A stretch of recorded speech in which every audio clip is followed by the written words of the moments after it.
Hallelujah. കർത്താവിൻ്റെ പരിശുദ്ധ നാമം വാഴ്ത്തപ്പെടുമാറാകട്ടെ. ഏവർക്കും ക്രിസ്തുവിൽ സ്നേഹവന്ദനത്തെ വീണ്ടും അറിയിക്കുന്നു. റോമാലേഖനം 8-ാം അധ്യായത്തിൻ്റെ 38-39 വാക്യങ്ങൾ. മരണത്തിനോ ജീവനോ ദൂതന്മാർക്കോ വാഴ്ചകൾക്കോ അധികാരങ്ങൾക്കോ ഇപ്പോഴുള്ളതിനോ വരുവാനുള്ളതിനോ ഉയരത്തിനോ ആഴത്തിനോ മറ്റ് യാതൊരു സൃഷ്ടിക്കോ നമ്മുടെ കർത്താവായ യേശു ക്രിസ്തുവിലുള്ള ദൈവസ്നേഹത്തിൽ നിന്ന് നമ്മെ വേർപിരിപ്പാൻ കഴിയുകയില്ല എന്ന് ഞാൻ ഉറച്ചിരിക്കുന്നു.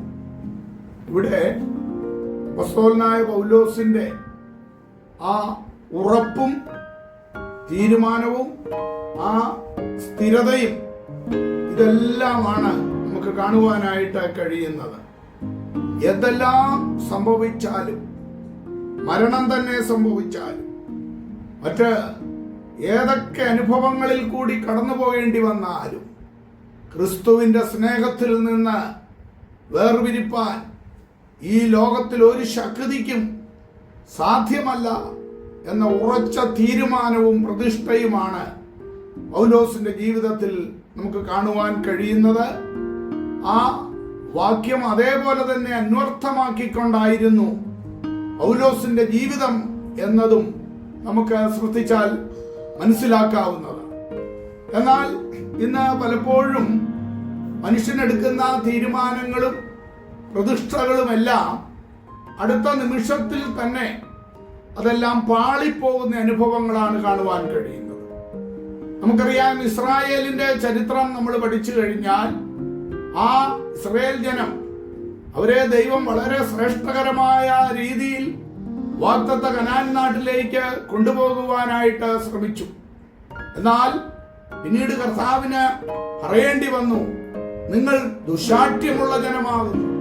ഞാൻ ഒരു നിമിഷ നേരം നിങ്ങളുടെ നടുവിൽ നടന്നാൽ നിന്നെ സംഹരിച്ചു കളയും എന്നാണ് പുറപ്പാട് പുസ്തകം 33:15 അവരെ നോക്കിക്കൊണ്ട് പറയേണ്ടി വന്നത്.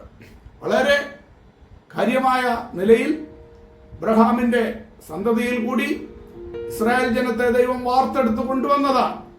പക്ഷെങ്കിൽ അവരുടെ ജീവിതത്തിലെ സ്ഥിരതയില്ലായ്മ, തീരുമാനക്കുറവ്, മറ്റു വിഗ്രഹാരാധനയിലേക്കും വഷളത്വത്തിലേക്കും എല്ലാം അവരെ കൊണ്ടുപോകുവാനായിട്ട് ഇടയായി തീർന്നു. എന്നാൽ പിന്നീട് വരുവീൻ, നാം യഹോവയുടെ അടുക്കലേക്ക് മടങ്ങിച്ചെല്ലുക എന്ന് പറഞ്ഞുകൊണ്ട് അവർ അനുതപിക്കുന്നതും നമുക്ക് കാണുവാൻ കഴിയുന്നുണ്ട്. ഓശയ്യാ പ്രവചനം 6-ാം അധ്യായത്തിന്റെ 1-2 വാക്യങ്ങളിൽ അതാണ്.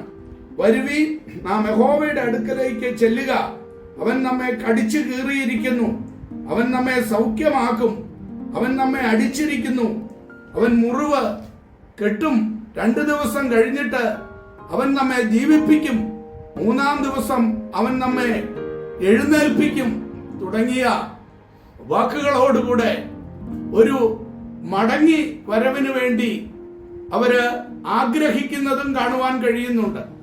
എങ്കിലും കീഴ്പോട്ട് നമ്മൾ ആ ഭാഗം വായിക്കുമ്പോൾ അവരുടെ മാനസാന്തരം പലപ്പോഴും പൂർണ്ണമല്ലായിരുന്നു എന്ന് കാണുവാനായിട്ട് സാധിക്കും.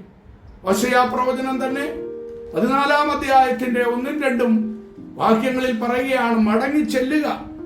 അവിടെ ഇസ്രായേലേ, നിന്റെ ദൈവമായ യഹോവയുടെ അടുക്കലേക്ക് മടങ്ങി ചെല്ലുക.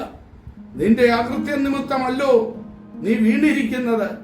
നിങ്ങൾ അനുതാപ വാക്യങ്ങളോടുകൂടെ യഹോവയുടെ അടുക്കൽ മടങ്ങി ചെന്ന് അവനോട് സകല അകൃത്യത്തെയും ക്ഷമിച്ചു ഞങ്ങളെ കൃപയോടെ കൈക്കൊള്ളണമേ. എന്നാൽ ഞങ്ങൾ ഞങ്ങളുടെ അധരാർപ്പണമായ കാളകളെ അർപ്പിക്കും എന്ന് അവരുടെ ആ ഒരു മടങ്ങിവരവിനെ കുറിച്ച്, മടങ്ങിച്ചെല്ലുവാനുള്ള ആഹ്വാനത്തെ കുറിച്ച് വീണ്ടും അവിടെ പറയുന്നതാണ് കാണുവാനായിട്ട് സാധിക്കുന്നത്. ഇങ്ങനെയെല്ലാം പലപ്പോഴും തീരുമാനങ്ങൾ എടുക്കുന്നുണ്ടെങ്കിലും അവിടെ ഒന്നും ഉറച്ചു നിൽക്കുവാനായിട്ട് ഇസ്രായേലിന് കഴിയാതെ പോയിട്ടുണ്ട്. ഇസ്രായേലിന് മാത്രമല്ല, എക്കാലത്തും അത് തന്നെയാണ് മാനവകുലത്തിൽ സംഭവിച്ചുകൊണ്ടിരിക്കുന്നത്. പലപ്പോഴും പല തീരുമാനങ്ങൾ എടുക്കുന്നു, പ്രതിഷ്ഠകൾ എടുക്കുന്നു. എന്നാൽ അടുത്ത നിമിഷത്തിൽ ശത്രു അവന്റെ ഹൃദയത്തിൽ കയറി അത് ഇല്ലാതാക്കി കളയുന്നു. അഥവാ പാറസ്ഥലത്ത് വീണ വിത്ത് പോലെയോ മുള്ളിനിടയിൽ വീണ വിത്ത് പോലെയോ ഒക്കെ അതിനെ നശിപ്പിച്ചു കളയുന്ന അനുഭവങ്ങളാണല്ലോ നമുക്ക് കാണുവാനായിട്ട് കഴിയുന്നത്.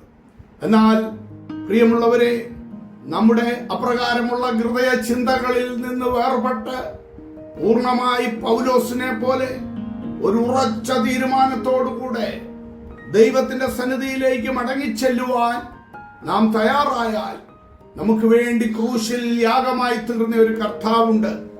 ആ കർത്താവിലൂടെ മാത്രമേ നമുക്ക് നിലനിൽക്കുവാനായിട്ട് കഴിയത്തുള്ളൂ.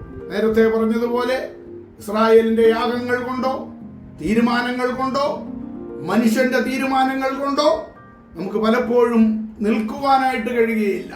എന്നാൽ യേശു കർത്താവിന്റെ കാൽവറി ക്രൂശിനോട് തഥാത്മ്യം പ്രാപിച്ചുകൊണ്ട് ആ ക്രിസ്തുവിനെ നമ്മുടെ ഹൃദയത്തിൽ അക്ഷരാർത്ഥമായിട്ട് ക്രിസ്തു വാഴുന്നുവെങ്കിൽ നമുക്ക് ഇപ്രകാരമുള്ള അസ്ഥിരപ്പെടുത്തുന്ന ചിന്തകളിൽ നിന്ന് വേർപെട്ട് ക്രിസ്തുവിനോട് കൂടെ യാത്ര ചെയ്യുവാനും നിത്യത അവകാശമാക്കുവാനും സാധിക്കും. അതുകൊണ്ട് പൂർണ്ണമായി ക്രിസ്തുവിന്റെ സ്നേഹത്തിന് നമ്മെ തന്നെ ഏൽപ്പിച്ചു കൊടുക്കാം. എത്രയോ തീരുമാനങ്ങൾ നാം വഴുതിപ്പോയി. അതെല്ലാം ഏറ്റുപറഞ്ഞുകൊണ്ട് ഒരു നിർമ്മല ഹൃദയത്തോടെ നിർമ്മല മനസ്സാക്ഷിയോടെ കർത്താവിന്റെ അടുക്കലേക്ക് കടന്നു ചെല്ലുന്നുവെങ്കിൽ അവരെ അവൻ തള്ളിക്കളയുന്ന ദൈവമല്ല. പാപമേറ്റു പറഞ്ഞു ഉപേക്ഷിക്കുന്ന ജനത്തിന് കരുണ കർത്താവ് നൽകുക തന്നെ ചെയ്യും. അതാണ് ക്രിസ്തുവിലൂടെ നമുക്ക് അനുഭവിപ്പാനായിട്ട് കഴിയുന്നത്. എന്നാൽ ഒരിക്കലും ആ പാപത്തിൽ തുടരുക എന്നത് ഒരു വിശ്വാസിയെ സംബന്ധിച്ചിടത്തോളം, ഒരു ദൈവ പൈതലിനെ സംബന്ധിച്ചിടത്തോളം അത് ഭൂഷണമല്ല എന്ന് നാം അറിഞ്ഞുകൊണ്ട് ഉറച്ചു നിൽക്കാം. വചനത്തിൽ ഉറയ്ക്കാം, ക്രിസ്തുവിൽ ഉറയ്ക്കാം.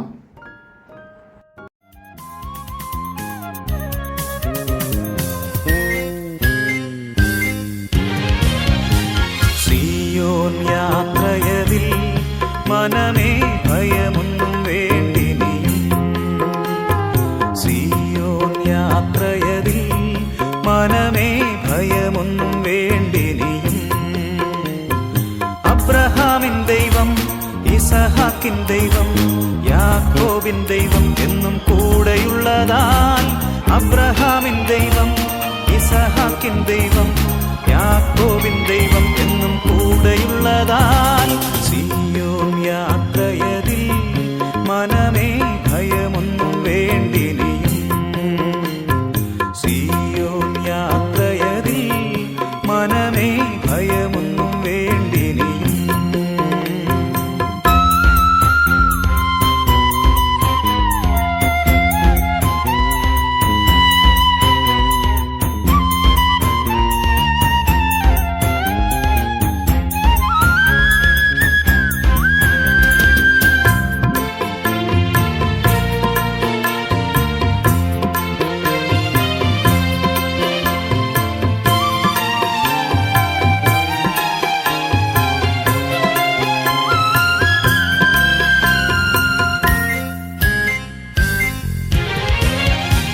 ലോകത്തിൻ ദൃഷ്ടിയിൽ ഞാൻ ഒരു ഭോഷനായി തോന്നിയാലും ദൈവത്തിൻ ദൃഷ്ടിയിൽ ഞാൻ എന്നും ശ്രേഷ്ഠനായി മാറിടുന്നു. ലോകത്തിൻ ദൃഷ്ടിയിൽ ഞാൻ ഒരു ഭോഷനായി തോന്നിയാലും ദൈവത്തിൻ ദൃഷ്ടിയിൽ ഞാൻ എന്നും ശ്രേഷ്ഠനായി മാറിടുന്നു. അബ്രഹാമിൻ ദൈവം, ഇസഹാക്കിൻ ദൈവം, യാക്കോബിൻ ദൈവം എന്നും കൂടെയുള്ളതാൽ.